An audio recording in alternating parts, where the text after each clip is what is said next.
Hi and welcome to this video.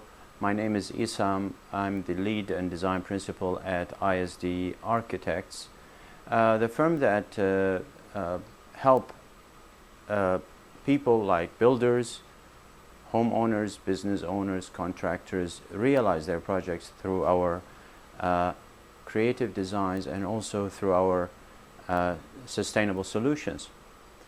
In this video, I'm going to pick up on the where we left off in the first video, and namely to talk about the zoning as a first step in the design process, and it's the first step of the construction process as well. As I mentioned before in my previous video, the building process has two stages: the design stage and the construction stage. The design stage is where the owner or the builder deals with the design team who can be authorized, who are have legal authorization to stamp the drawings and produce the set of drawings, whether architectural, mechanical, electrical, or other drawings and specialties. In this video, I'm going to continue talking about the zoning, and the reason I'm stressing on this stage is the fact that it is quite important for owners to understand the process.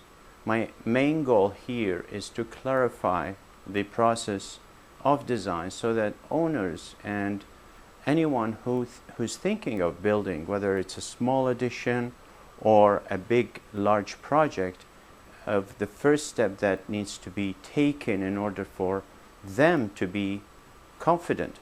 Confidence is a very important part of the process because it can be the design process, the construction process can be quite distressing, and distress can come from uninformed decision, unclear picture, no vision, especially in the design team. So in this video, I'm going to talk about, if you remember, we talked about the properties, the setbacks, the area coverage percentage, the floor space index, and all this information that the owner should be aware of for his own property. Otherwise, he might run into the problem of all of these have been maxed out to the extent that he cannot add anything to the property, especially before buying the property or before commissioning the architect or the designer. So these factors can be reviewed back in the first video. However, I want to continue on two aspects today. One aspect is the encroachment, and the other aspect, what is the impact of neighbors, and where do you go if your project was rejected, or it was complained against, or it was commented negatively about. Where do you go from there? So let's start with the encroachment. The encroachment is any part of the building, of the proposed building or the existing building, that exceeds the setbacks. Now the setbacks, as I explained before, are governed by the municipality. In each municipality and each property has different setbacks according to the area, the zone, the type of use, and so on and so forth. So let's assume that we know all these setbacks from the zoning bylaw. Then any addition, I drew this last time and I didn't explain much about, but any addition here would require a permission. If there is no way that you're going to avoid that, or you absolutely need it, then this can be a minor variance. A minor variance is something that could be accepted, but through a higher tier of the building approval process, which is not the building department, obviously. It is another committee that you have to apply for in order to talk about encroachment. Now, some of the encroachments are okay. Some of the encroachments within certain limits are okay. And when I say encroachment, it's the building projecting into the setback. For example, in any single-family home, and I'm talking in Canada, any single-family home, you can have the soffits protruding for about 12 inches, 30 centimeters, 300 millimeters, and that is okay. It will pass. Steps, for example, the steps projecting into the setback is also allowable. However, something like this, which is about, let's say, 4 feet, 3 feet, 2 feet even, then you would run into the probably rejection or a zoning notice saying we cannot give you the zoning certificate because you're encroaching on the front yard setback. Now, what do we do in this case? We have two choices: either to eliminate that encroachment, or we maintain it, we keep it, but we say we insist. We want that and we have our reasons for it. Now, going to the Committee of Adjustment is a normal practice. However, you will be wasting kind of about 2 months on the waiting list until you reach the hearing. And also, you might be rejected. I mean, the case might lose. So, I would say, depending on the encroachment, if it's a minor variance issued by the planning department, then I would say comfortably that you have a 50% chance of winning, another 50% of losing.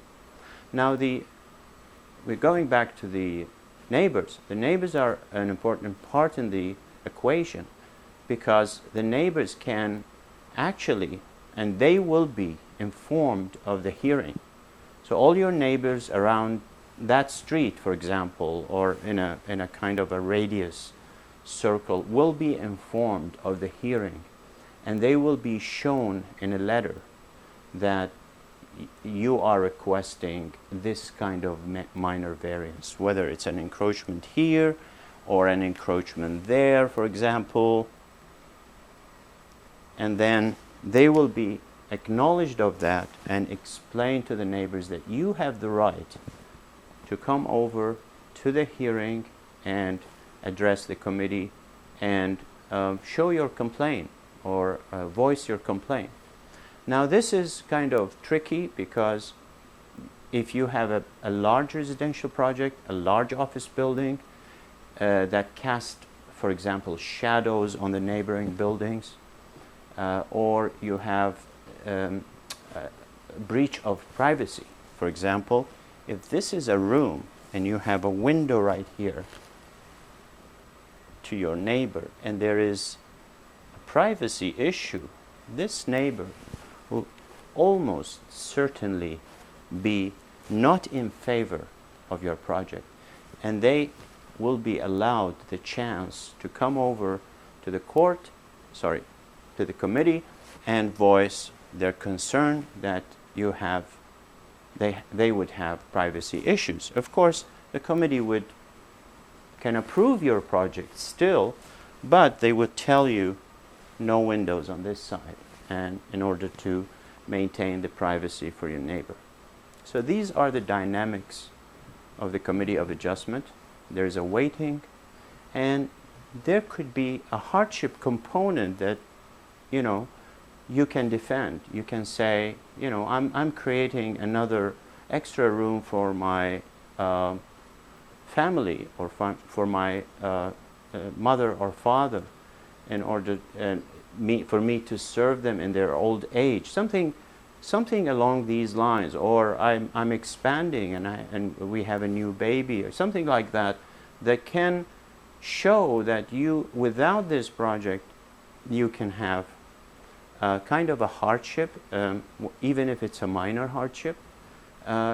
If we talk about commercial, then the same apply. If you can convince the committee that your business is absolutely in need of this expansion, let's assume this is a factory or this is an office building, then you have new machinery that requires you to expand along this line, probably.